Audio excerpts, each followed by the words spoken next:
modal verb will versus would. Second use used to or would. used to এবং would আমরা কখন কখন ব্যবহার করি।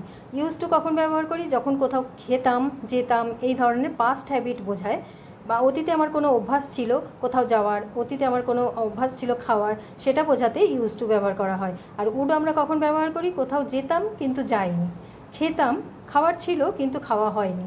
I will go to school tomorrow, আমি আগামীকাল স্কুলে যাব, ফিউচার অর্থে উইল বসবে। I would go to school but I have stomach ache, আমি স্কুলে যেতাম কিন্তু আমার পেটটা ব্যথা করছে সেই জন্য যাওয়া হয়নি। I use to go to school, এটা পাস্ট হ্যাবিট বোঝাচ্ছে, অতীতে কোনো অভ্যাস আমার ছিল স্কুলে যাওয়ার, আমি I use to go to school, আমি স্কুলে যেতাম। We use to go to cinema, আমরা সিনেমা দেখতে যেতাম, এটাও পাস্ট হ্যাবিট বোঝাচ্ছে, অতীতের কোনো অভ্যাস বোঝাচ্ছে। I would go to hospital to see him but didn't go, আমি তাকে দেখতে হসপিটালে যেতাম কিন্তু যাওয়া হয়নি।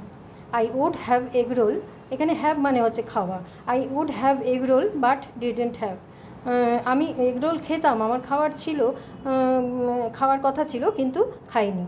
I will go to Andaman, আমরা আন্দামানে যাব, ফিউচার অর্থে। I would go to Andaman but didn't go, আমি আন্দামানে যেতাম কিন্তু যাওয়া হয়নি।